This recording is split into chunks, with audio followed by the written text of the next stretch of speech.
L'année 2017 est en train de se terminer et quand une année se termine, personnellement, j'ai deux traditions. Je chope une crise de foie à force de trop manger pendant les fêtes, mais bon, ça c'est indépendant de ma bonne volonté, et je fais le bilan. Alors pour accueillir à bras ouverts 2018 comme la personne ultra mature que je suis, j'ai eu envie de lister 17 trucs que j'ai appris en 2017. J'avais pensé à lister 2017 trucs que j'ai appris en 2017, mais... Alors je parle en tu, en parlant à moi et en même temps à vous, parce qu'évidemment j'ai choisi des enseignements qui peuvent aussi vous parler à vous de manière générale. Allez c'est parti! Changer de décor de temps en temps, ça peut pas faire de mal. Ça peut même faire carrément du bien. Être dans une période difficile n'excuse pas tout. C'est pas parce qu'on est triste qu'on a dérogation pour mal agir ou mal parler aux gens, pour être moins là pour ses potes ou que sais-je. S'il y a un truc qui va pas bien, s'il y a un domaine particulier qui te frustre ou te déprime, concentre-toi sur les domaines où tu peux faire quelque chose, ou les domaines qui vont bien, ou les domaines sur lesquels t'as une emprise et que tu peux améliorer pour garder un esprit un peu positif. Exemple, si ta vie sentimentale est actuellement un chaos, recentre-toi sur ta vie professionnelle, genre un projet qui te tient à cœur, ou en essayant d'avoir une meilleure moyenne dans une matière où tu sais que tu peux t'améliorer. Au contraire, si tu viens de rater un examen ou d'échouer à un entretien d'embauche, bah concentre-toi sur quelque chose qui va bien, comme ta famille, ton mec, ta meuf ou tes potes. Renoue peut-être avec un pote que t'as pas vu depuis longtemps, quelque chose qui va t'enthousiasmer à nouveau et qui va t'empêcher de plonger dans un océan de déprime en ne faisant que regarder ce qui va pas. Perso, agir pour que ma situation professionnelle s'améliore m'a sorti la tête du seum et plutôt 2 fois qu'une. En plus, tout simplement d'améliorer ma vie professionnelle. C'était tout bonus! Ranger tes haltères à 2 mètres du sol, c'est vraiment pas une bonne idée.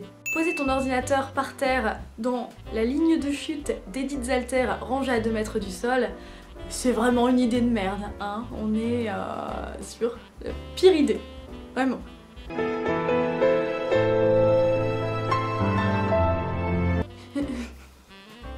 T'as bien plus de ressources que ce que tu crois. Et tu te l'es déjà dit dans la vidéo des 28 enseignements appris en 28 ans, mais t'as tendance à l'oublier. Alors je pense que c'est le genre de choses qu'on a tendance à oublier.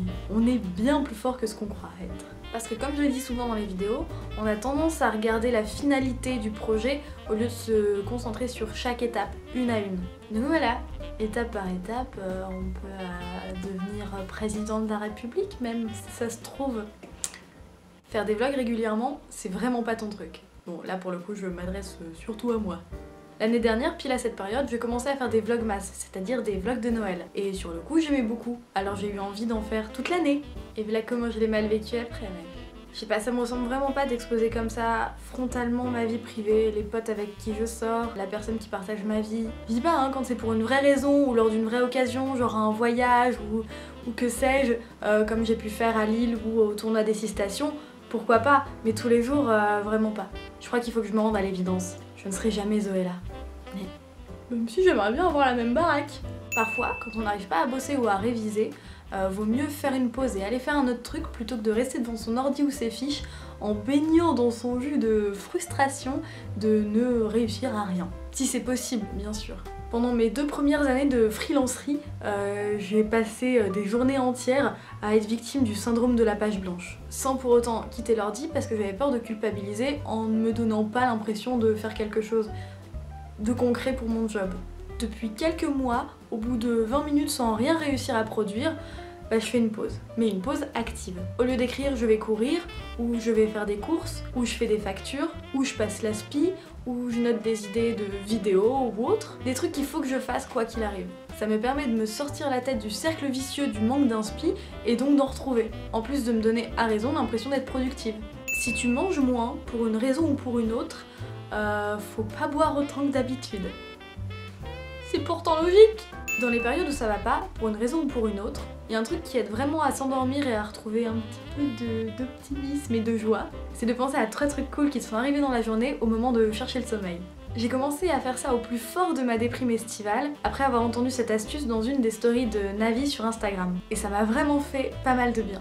C'est comme si avant j'avais la tête beaucoup trop proche d'une énorme bouse de vache pour me rendre compte qu'il y avait un joli paysage derrière. Et en faisant ça, petit à petit, ça m'a fait prendre un peu de recul et m'a permis de constater à quel point c'était joli derrière cette bouse.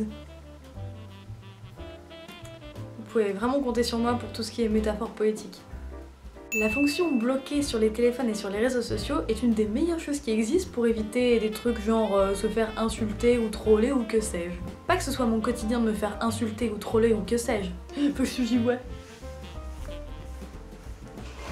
Mais j'ai été heureuse que cette fonctionnalité existe quand ça m'est arrivé. Le plus gros avantage d'être adulte, c'est que t'es pas obligé d'avoir le même rythme que tout le monde. Si l'heure à laquelle t'as faim à midi, c'est 15h, bah rien ne t'oblige à manger à midi. Globalement, être adulte, c'est super, mais ça implique quand même d'être à jour sur ses factures et ce genre de choses. Alors ouais, sors-toi les doigts du cul, s'il te plaît. Quand une situation te paraît inextricable, bah en fait, à ce stade de ta vie, il y a toujours des solutions.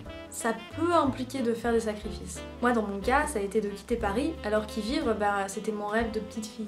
Alors forcément au début, bah j'ai traîné des pieds, et finalement j'y ai trouvé plein d'avantages. Ce qui ne m'empêche pas d'avoir hâte de retourner à Paris quand même.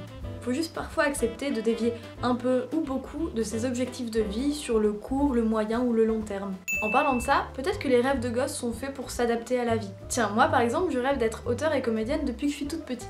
Et ça me paraît hyper long à démarrer pour moi à ce niveau. Par contre, mon travail actuel consiste, entre autres évidemment, à écrire et jouer des vidéos que je mets ensuite sur internet. Et j'adore ça!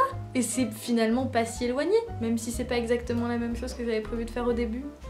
L'huile de jojoba, c'est la meilleure hydratation pour ton visage. Le bain d'huile, c'est la meilleure hydratation pour tes cheveux. D'ailleurs, c'est simple, depuis que je m'applique de l'huile de ricin 1 à 2 fois par mois, quelques heures avant mon shampoing, bah j'ai plus besoin d'aller chez le coiffeur. Mais ça veut pas dire que j'en ai pas envie. Effets spéciaux, ma gueule! T'es pas obligé de faire semblant d'être quelqu'un d'autre pour être apprécié. Je suis timide et introvertie, et ça fait partie de moi, et c'est pas une honte. Et ça n'a pas non plus à être handicapant, socialement ou professionnellement, parce qu'on peut tout à fait savoir déconner et être agréable sans être du genre à sauter sur les tables et parler plus fort que tout le monde. Et c'est pas du tout une façon de shamer les gens qui sautent sur les tables et parlent plus fort que tout le monde, c'est juste pour dire qu'on a égalité. Y a pas nécessairement besoin de se faire chier dans son travail. On peut faire un job qu'on aime bien. Ça n'en est pas moins un job. Voilà, n'hésite pas à faire toi ta liste des 17 trucs que t'as appris cette année. Parce que si t'as passé une année de merde, bah ça va t'aider à relativiser. Et si t'as passé une bonne année, bah ça va juste t'aider à en tirer le meilleur. Et si ça te dit, partage les enseignements que t'as tirés de 2017 dans les commentaires de cette vidéo. Mais si ça te dit, y a pas d'obligation, hein. À la semaine prochaine pour une nouvelle vidéo, et bisous! Et n'oublie pas de t'abonner, tu sais, c'est si jamais tu l'as pas fait, on sait jamais, parce que peut-être que si ça se trouve tu l'as pas fait, je sais pas.